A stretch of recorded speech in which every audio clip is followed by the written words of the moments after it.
안녕하세요. 국민건강보험법 문제집 저자 백충상입니다. 오늘은 2020년 5월과 9월달 시험 친 실전 문제를 가지고 여러분들과 함께 문제를 풀어보는 시간을 갖도록 하겠습니다. 이 책은 제가 출간한 책인데 이 안에 문제들이 다 수록되어 있습니다. 지난 시간 강의를 복습해 보도록 하겠습니다.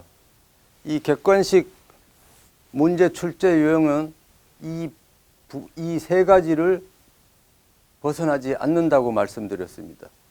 그리고 문제 만드는 방법에 대해서 강행 규정을 임의 규정, 뭐뭐 해야 한다를 뭐뭐 할 수도 있다. 아니면은 임의 규정을 강행 규정으로 이렇게 서로 바꾸어서 틀린 문장을 만들어내죠. 다음은 위원회 구성과 관련해서 위원 총수를 바꾼다든가 아니면은 위원장을 포함해서 24명인데 위원장과 또는 위원장에다가 콤마를 찍음으로 해가지고 틀린 문장이 됩니다. 이렇게 틀린 문장을 만들어내기 위해서 위원회 관련해서는 숫자나 그 다음에 이런 부분들을 유심히 보아야 합니다. 다음은 단어 등을 또 변경하는 방법이 있습니다. 유사 단어로 바꾸죠. 진단을 진찰이나 진료, 건강 증진을 검진으로, 사회보장 증진을 사회보험 증진으로 이렇게 또 유사 단어로 바꾸어서 틀린 문장들을 만들어내고 있습니다. 다음은 접속사, 부사라 그러죠. 접속사를 변경해서 완전히 틀리는 문장으로 만들어내기도 합니다. 실제로 이거는 9월 달에 행정직 시험에 나왔다고 그랬죠.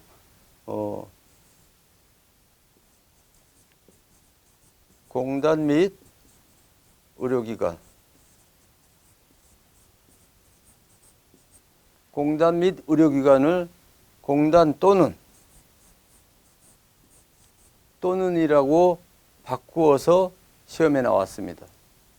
공단 및 의료기관에 알려야 한다면 공단과 의료기관 양쪽 다 알려줘야 된다는 거지만 공단 또는 의료기관은 공단 아니면 의료기관에 알려줘야 된다 이런 내용입니다. 그래서 부사나 접속사를 변경함으로써 완전히 틀린 문장으로 만들어내고 있습니다. 또 핵심 단어를 생략하죠. 그러나 핵심 단어는 여러분들이 문장에서 생략함으로 해서 의미가 안 달라지는 게 있고 의미가 또 달라지는 문장들이 있습니다. 이런 것들은 여러분들이 객관식 문제 등을 풀면서 터득하는 수밖에 없습니다. 다음은 관련 내용이 법률에 있는지 대통령령에 있는지 보건복지부 영에 있는지 상당히 중요하다 그랬죠. 그래서 대통령령에 영으로 정한다를 보건복지부 영으로 정한다든가 이렇게 해서 또 틀린 문장들을 만들어내고 있습니다. 그리고 마지막으로는 최근 개정된 조문은 항상 시험에 나올 수 있다고 염두에 두시면 되겠습니다. 국민건강보험법 제가 기출문제라고 썼지만은 사실은 기출 유형의 문제다.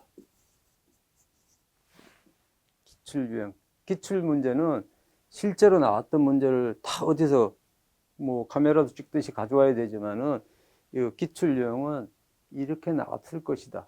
이렇게 추측하고 그다음에 수험생 여러분들이 인터넷상에 시험을 쳤더니 어떤 문장이 보이더라 이런 거를 다 수집해 가지고 재편집한 겁니다. 자, 1조부터 보겠습니다. 1조는 이렇게 되어 있습니다. 사실 요번에 지난번에 시험에는 1조가 통째로 나와서 사실 쉽게 나왔습니다. 근데 앞으로 시험에 다시 한번 이 목적이 나온다 그러면은 그렇게 쉽게 안 나오죠. 사실 이런 예방 진단을 진찰, 진료 이런 식으로 유사 단어로 바꿔서 나오죠. 그 다음에 건강 증진을 건강 검진으로 바꿔서 나오고 국민 보건을 국민 건강 향상, 사회보장 증진을 사회보험 증진, 이런 식으로 바꾸어서 나오죠. 이 밑에 사실 이렇게 나오면은 문장이 틀리다고 표시해 놓은 겁니다. 한번 실제 나왔던 문제들을 한번 보도록 하겠습니다. 이게 2000년 5월달 기출 유형입니다. 제 책의 10페이지에 있다는 내용이고요. 목적으로 옳은 것은 이게 건강보험법의 목적입니다. 나머지는 다른 법의 목적이죠. 사실 이렇게 나오면은 뭐 한두 번만 본 사람들은 찾아낼 수도 있고, 건강보험공단을 생각하는 사람은 안 봐도 찾아낼 수가 있습니다. 쉽게 나왔죠. 다음번에 이 문제가 목적이 또 한 번 나온다 그러면 그렇게 안 나옵니다. 사실 이렇게 나오죠. 유사 단어를 이렇게 바꾸어서 국민보건 향상과 사회보장 증진인데 사회보험 증진이라고 이렇게 나왔습니다. 그 다음에 이게 사회보장 증진이라 하면은 뭐 진료나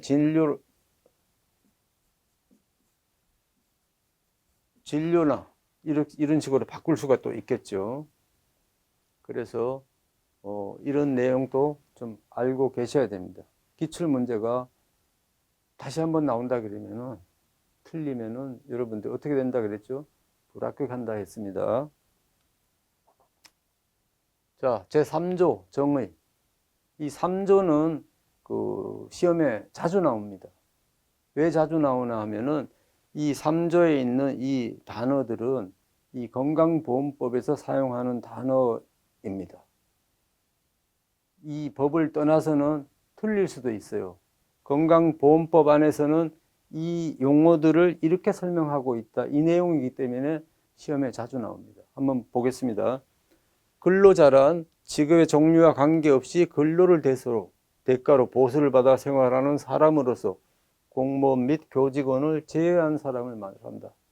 이 가로 안에 어떻게 되어 있죠? 법인의 이사와 그 밖의 임원을 포함한다 했습니다. 이 사람들이 건강보험법에서는 근로자다. 노동법에 가면은 이 법인의 이사와 임원이 사용자입니다. 법마다 이렇게 똑같은 단어를 가지고 해석이 틀리죠. 그렇기 때문에 시험에 나오는 겁니다. 자, 그리고 여기까지는 근로자고, 공무원 교직원은 아니다. 공무원 교직원은 따로 설명을 해놨습니다. 그래서 여기서는 근로자에서는 제외하고 공무원은 지방자치단체에서 상시 공무에 종사하는 사람입니다. 이 상시자를 빼면 또 이 문제가 오답이 됩니다. 자, 교직원은 사립학교 경영기관에서 근무하는 교원, 직원을 말합니다. 자, 사용자는 세 종류가 있습니다. 근로자가 소속되어 있는 사업장의 사업주. 그러니까 뭐 회사의 그 사장이죠. 사업주. 그 다음에 교직원이 소속되어 있는 사립학교를 설립 운영하는 자. 설립 운영하는 자도 사용자다. 그 다음에 공무원이 소속되어 있는 기관회장. 공무원이 소속되어 있는 법원이면은 법원장이고, 일반 행정공무원이면은 시장이겠죠. 시장, 군수, 도지사 뭐 이렇게 되겠죠. 소득 및 재산이. 그 사람들이 기관장인데 다는 아니다. 누구냐? 대통령령에서 정하는 사람만 공무원의 건강보험의 기관장이다. 이 얘기입니다. 그래서 이 문장이 빼고 나온다 그러면은 틀린 문장이 되는 거죠. 사실 요것도 사립학교 교직원연금법도 예전에는 사립학교 교원연금법이었어요. 연금법. 그래서 교직원연금법으로 명칭이 변경되고 나서 한 1년 내에 건강보험공단 상급 팀장 시험에 한번 나왔었습니다. 법령이 아까 처음에 말씀드렸죠. 최근에 개정된 법률 등은 시험에 자주 나올 수 있다. 여러분들한테는 그렇게 안 나오겠죠, 이건. 자, 건강보험법의 사용자는 세 종류가 있다. 저는 이렇게 외웠습니다. 공기통도 사용자다. 공무원이 소속되어 있는 기관의 장으로서 대통령령으로 정하는 사람도 사용자다. 공기통도 사용자다. 자, 문제를 한번 풀어보겠습니다.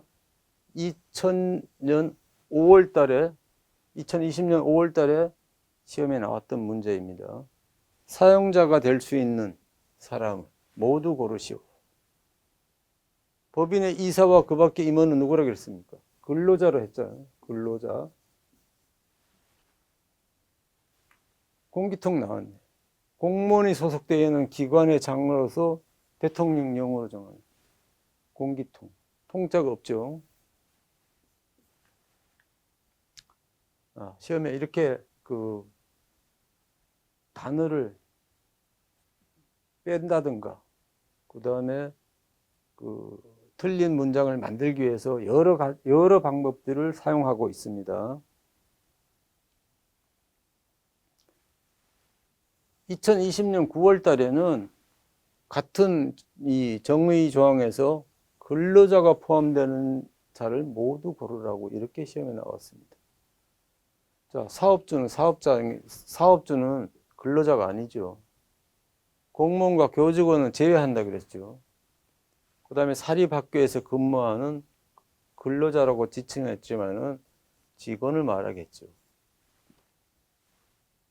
법인의 이사와 그 밖의 임원은 건강보험법에서는 근로자다. 시험에 나왔습니다. 다음은 5조 적용을 한번 보겠습니다. 이건 뭐 건강보험법에 누가 저촉되는지 물어보는 건데, 건강보험의 가입자 또는 피부양자가 된다. 누가? 국내에 거주하는 국민은. 그러니까 일단 첫 번째 조건으로는 국내에 거주하는 국민은 건강보험의 가입자 또는 피부양자가 된다 했습니다. 다만 이 사람들은 거기서 빠진다. 우리나라의 한 3%에서 2% 국민은 저소득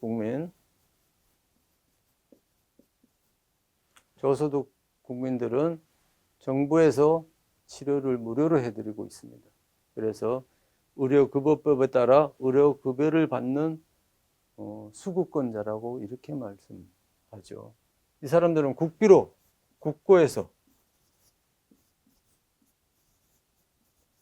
국고에서 병원비를 지급하고 있기 때문에 건강보험에서는 제외됩니다.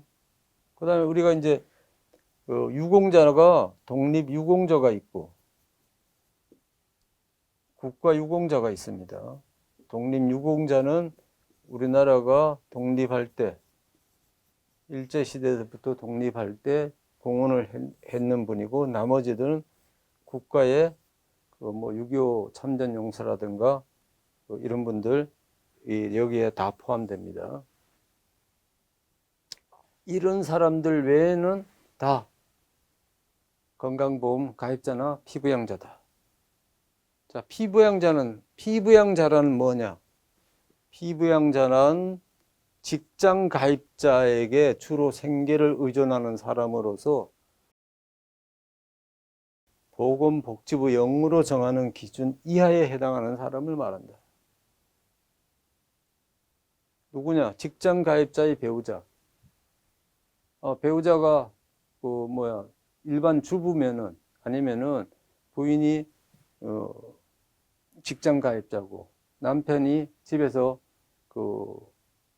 가사를 돌본다 그러면은 그 사람이 소득이 없거나 재산이 없으면은 건강보험증에 이름을 올리고 그냥 그걸로 보험료는 안 내고 병원에 다니는 거죠.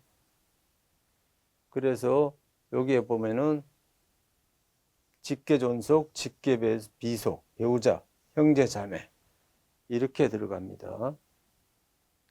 그러나 형제 자매의 배우자나 배우자의 형제 자매는 들어가지 않습니다.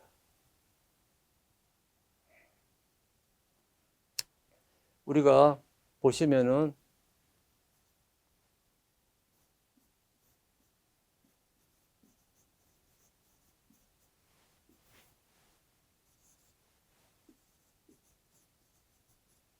직계존속, 직계비속,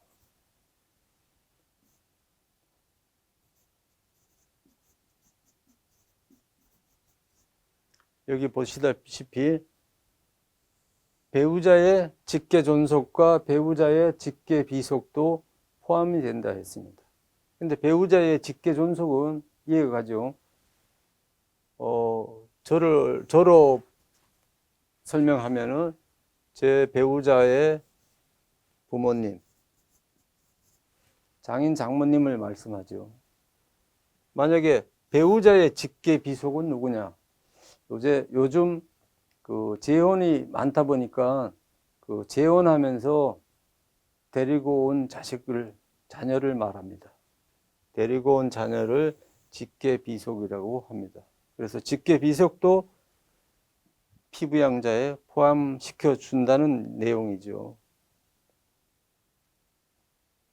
저희들도 우리가 키포인트로는 배존 비형 뭐 이렇게 해가지고 외운 기억이 있습니다.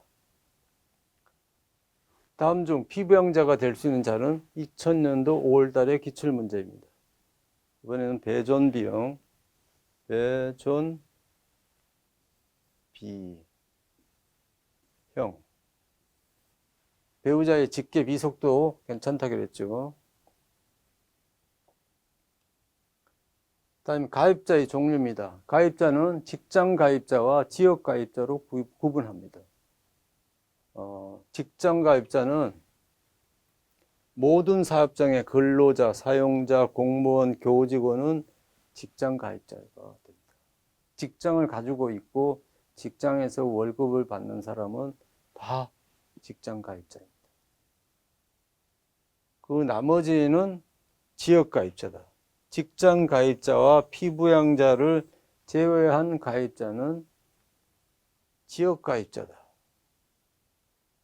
왜 이거를 가르느냐 하면은 보험료를 걷어야 되는데 보험료 걷는 방식이 틀리기 때문에 이렇게 구분을 합니다. 다만 직장 가입자에서 다음에 해당하는 사람들은 빠진다는 것이요.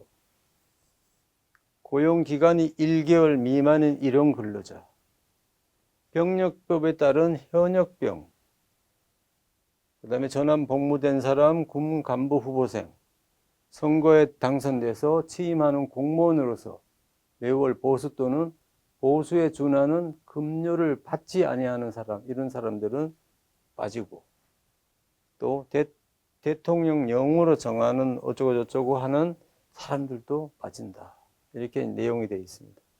여러분들 이 문장에서 이런 1, 2, 3, 4 우리 법조문에서 이렇게 나와 있는 것들이 시험 내기 좋죠. 객관식 문제에서.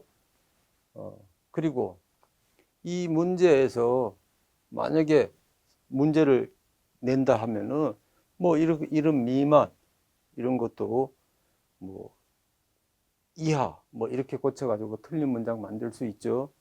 그 다음에 현역병을 현역군인이라고 현역군인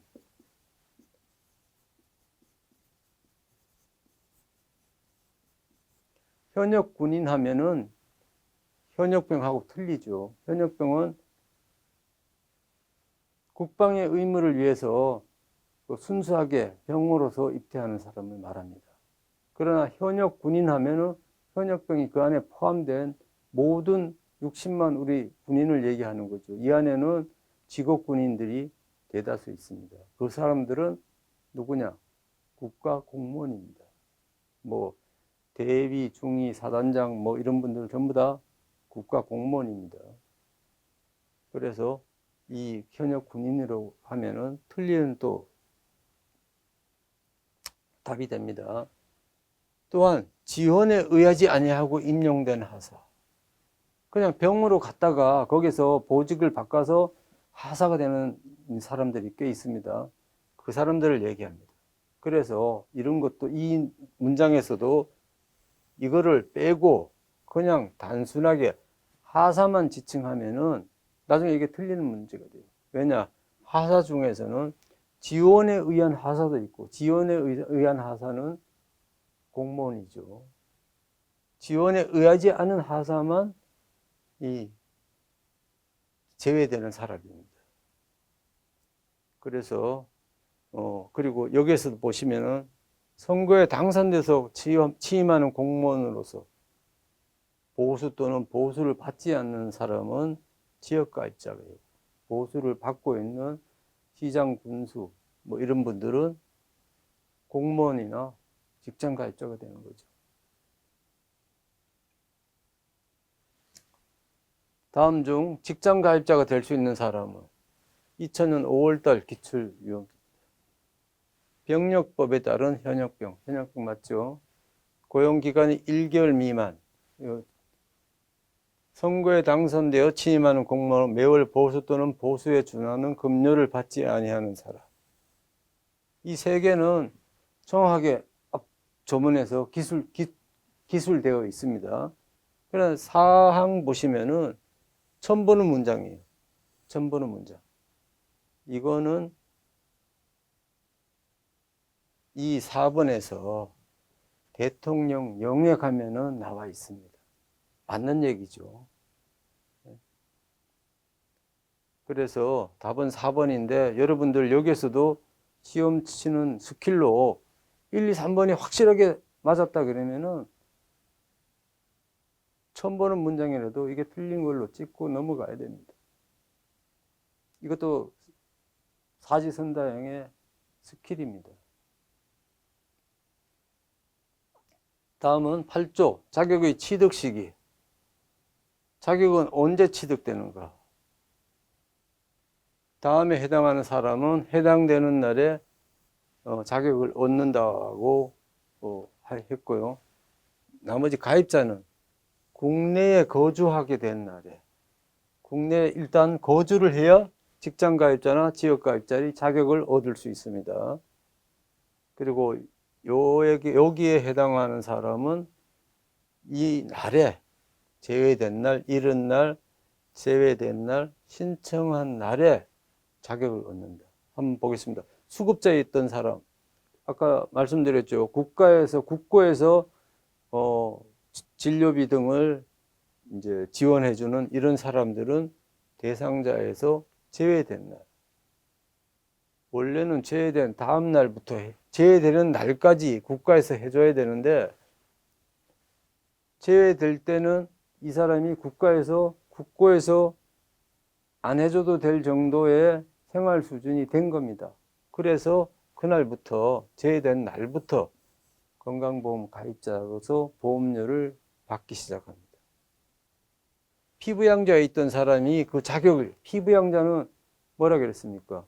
생계를 직장 가입자한테 의존하는 사람이죠. 의존하는 사람이 자격을 잃는다는 것은 독자적으로 뭐 생계를 유지할 수 있는 소득이 생겼거나 재산이 생기는 사람이에요. 이 사람들도 그날 이른 날 바로 보험료를 그날부터 매기겠다. 이 얘기입니다.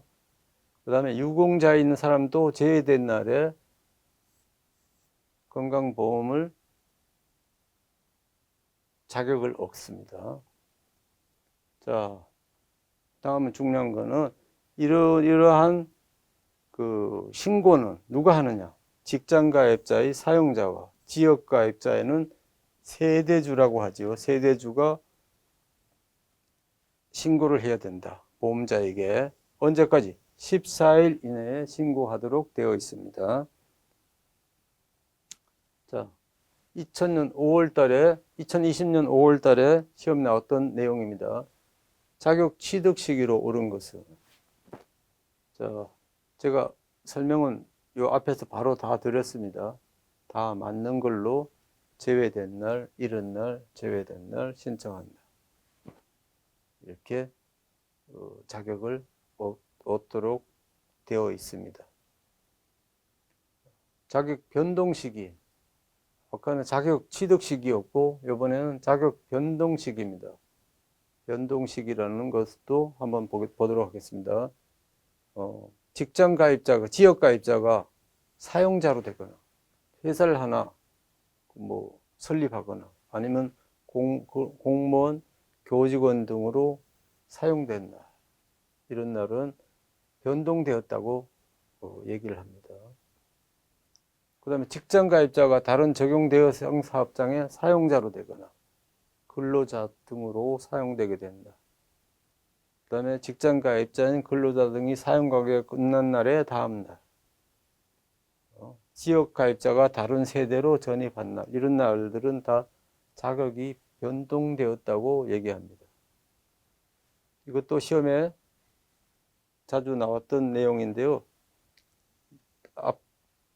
자격 취득 시기하고 똑같습니다. 직장 가입자의 사용자, 지역 가입자의 세대주는 14일 이내에 보험자에게 신고하도록 되어 있습니다.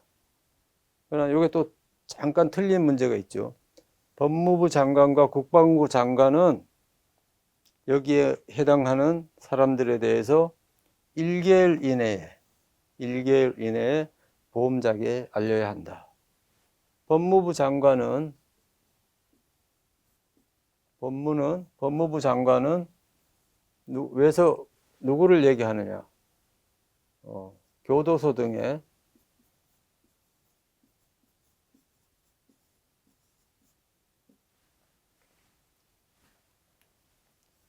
교도소에 유치되어 있는 사람들은 1개월 이내에 보험자에게 알려라. 그 다음에 국방부 장관은 입대자, 군 입대자, 그 다음에 군에 취업하는 그 장교들, 이런 사람들은 1개월 이내에 보험자에게 알리라는 내용이죠. 1개월은 반드시 알고 넘어갔으면 좋겠습니다. 자격 변동 시기로 옳은 것을 모두 고르시오. 2020년 9월달 기출문제입니다. 이것도 이 시험에서는 다 맞는 걸로 나왔어요. 그러나 다음번에 나올 때는 다 이 다음날 이런 거를 지우고 나오겠죠. 그리고 7조 2조 휴폐업은 적용 대상 사업장에 폐업 사유가 발생한 날의 다음 날은 사실 이제 앞에 보시다시피 7조 2호에 따른 사유, 요게 휴폐업인데 공부하시면서 이런 조항이 나오시면은 앞에 조가 무슨 내용인지 이것도 한 번씩 보는 습관을 들이도록 해 주셨으면 감사하겠습니다.